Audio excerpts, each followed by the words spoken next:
Well, the political battle in Pakistan is once again at the door of the Supreme Court. The opposition has said that its lawmakers will protest in the National Assembly until the Supreme Court takes a decision. In the latest, reports say the Chief Justice of Pakistan, Umar Atta Bandial, is calling on fellow judges on the matter. The opposition has called the adjournment of the session unconstitutional and asked for Supreme Court interference on Speaker's rejection of the no-confidence motion against Prime Minister Imran Khan.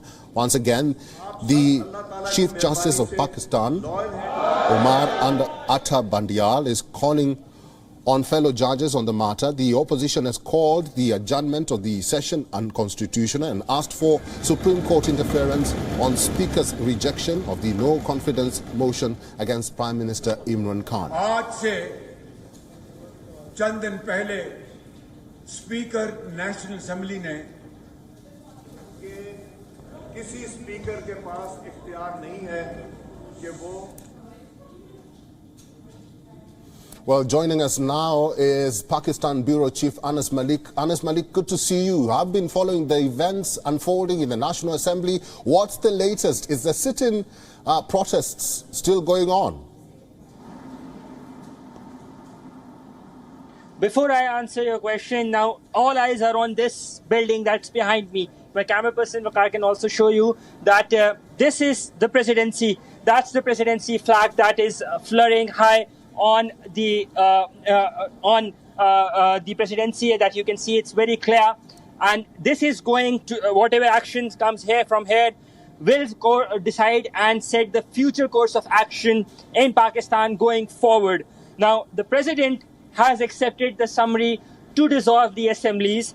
The Prime Minister will continue to work to function under Article 224 of the Constitution. There is still high drama that's currently ongoing. It's still not over until it's actually over, as they say. In the assembly where I'm standing, about a floor beneath me is where the main hall is, and a parallel session has been called by the opposition. The former Speaker of the House, who was under the PMLN rule, Ayaz Sadiq, has taken the chair back, and he is presiding a session as well, a parallel session to be precise. In between, we saw that the lights were put off. As we speak, there are counts that are ongoing on the voting on what the opposition says is a no-confidence motion.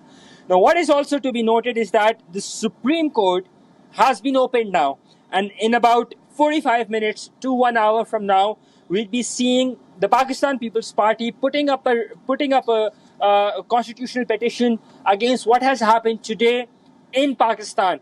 Essentially, this is slaughtering the constitution, as how legal experts put it, and whatever surprise Imran Khan would want to call it, realistically speaking, this is murder of the Pakistani constitution, murder of democracy that has been done, though in a very technical manner. But by and large, what Imran Khan has done would be having long-term ramifications for the country, not locally, but globally as well. Eric? Malik, I'm also talking to the PMLN spokesperson, Mr. Rana Afzal, who says that this move is very unconstitutional. You have also spoken to some members of parliament in the Pakistan National Assembly. What are they saying about this? There are mixed reactions on today's move, Eric. The Pakistan People's Party and the opposition parties, they call it an unconstitutional move, an unlawful move, a joke of democracy that has been made by the Pakistani Prime Minister. Whereas on the other hand, the PTI lawmakers or former PTI lawmakers, as I would say, they are saying they are very happy about what has happened today. They're saying that democracy has prevailed. They're saying that they've quote-unquote misled and said no to foreign intervention in Pakistani politics. So it's a divided opinion. As I talk to you, there are 195 member parliaments that are still here in this very building where I'm standing. They're opposing the actions of this building that's behind me. That's the presidency, which has accepted the summary of the Prime Minister to dissolve the assembly. So there's a split opinion. To my right is where the residence of the Chief Justice is. To my left, next to this building, is where the Supreme Court is. The Supreme Court has been opened. The Chief Justice is currently in a huddle with his, as per media reports, with his close confidants. So we'd be expecting some more drama to unfold in the coming days on this move. Some say it's constitutional, some say it's not, but clearly there is a divided opinion. Eric? Malik, how will the Prime Minister win back the trust of Pakistanis following this latest move?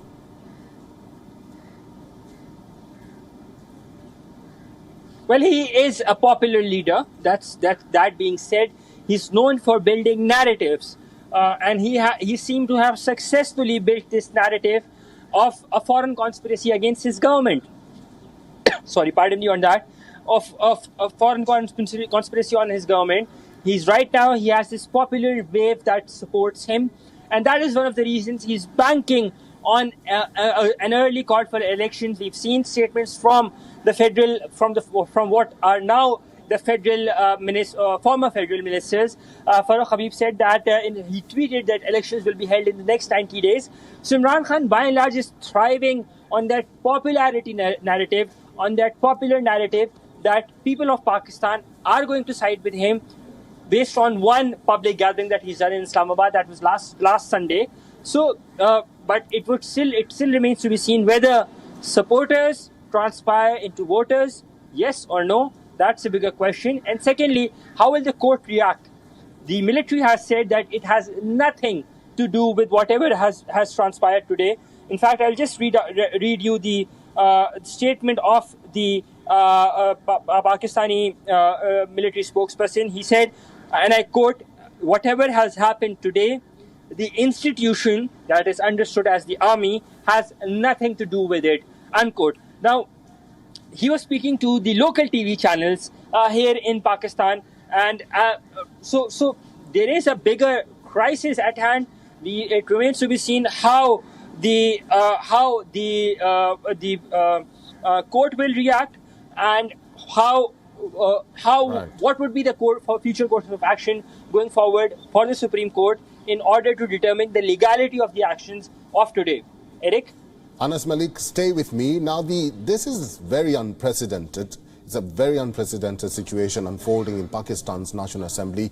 We are getting you the latest visuals from inside the Pakistan National Assembly, where the joint opposition is holding a parallel session after the House was adjourned by the Deputy Speaker.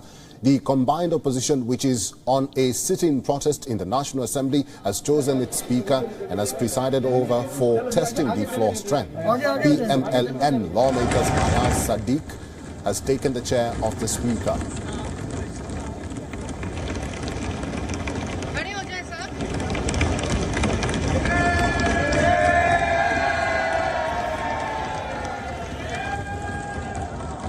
किसी speaker के पास इख्तियार नहीं है कि वो constitution के ऊपर ruling दे। आर्टिकल 5 ऑफ द कॉन्स्टिट्यूशन इसका 1 कहता है, loyalty to the state is the basic duty of every citizen. आप सब अल्लाह ताला की मेहरबानी से लॉयल हैं to the state of Pakistan, और किसी को हक नहीं है।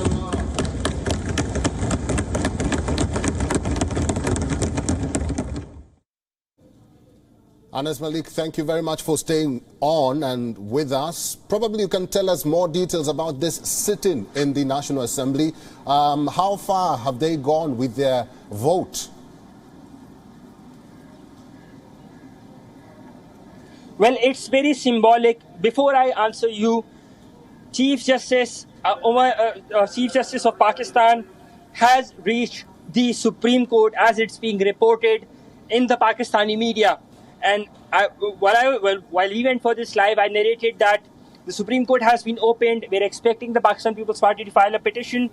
So in some minutes from now, we'd probably be seeing that constitutional move or that legal move being filed. Now, on to answering your question, this is very symbolic what the opposition is doing. They're essentially putting their weight behind the parliament. They're giving this symbolic message that Parliament is supreme. Whatever that decision needs to be done has to be done through the Parliament, and therefore they're here. They're holding this session, though it might not have some legal position, but it does have a lot of symbolic value. Eric?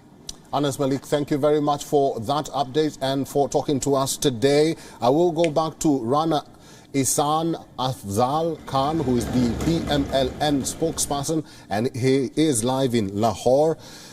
Rana, thank you very much for staying with us. There are reports that Imran Khan is writing to the opposition for an interim government. First of all, is this feasible? And was there such a proposal of the government joining hands with the opposition and calling for the elections? So basically, when the assemblies get dissolved, or when the tenure of the government is over, we have a caretaker government for 90 days whose sole purpose is to manage the elections, the general elections in the country. So for that, the rules are that there has to be consultation between the government and the opposition. But we feel that this consultation is illegal right now because the assemblies do not stand dissolved, because the ruling of the speaker was wrong, and today is the day of the no confidence motion. And this symbolic parliament session which is being led by Ayaz Sadiq Saab and the opposition being present over there proves that we have the number, which is 176 parliamentarians who are standing with the opposition, which means that the government of Imran Khan does not enjoy the majority, and his actions of dissolving the assembly are obviously going to be challenged in the Supreme Court and will be put invalid. You see, what he has done today is basically based on allegations and accusations. He has considered them to be 100% accurate and move forward with it, which is not possible, which is, it is unacceptable and unimaginable as well. Right. Rana, let me ask you, there are concerns about the budget. We understand that results of any elections that take place must be announced in the middle of May or even in the end of May. Will this latest development jeopardize the budget? Of course, I mean, the caretaker government has a limited, if we go by what Imran Khan has planned, that starting from today or, after a few days, there will be a caretaker setup with the consultation of the opposition. That caretaker setup is unable to take big decisions on, big financial decisions. And I think that it does not have the mandate to present a budget. So obviously, this will bring in a lot of uncertainty. And already there is a lot of uncertainty politically and economically with this decision. We feel that the clash between the opposition and the PTI government will also increase in the coming days. One solution is that the Supreme Court decides on the matter, takes the matter quickly and decides on it in a couple of days. That is one solution to the problem, and we feel that is the way ahead. Unfortunately, we are out of time. Thank you very much, PMLN spokesperson Rana Afzal Khan, for your time and for talking to WION today. WION is now available in your country. Download the app now and get all the news on the move.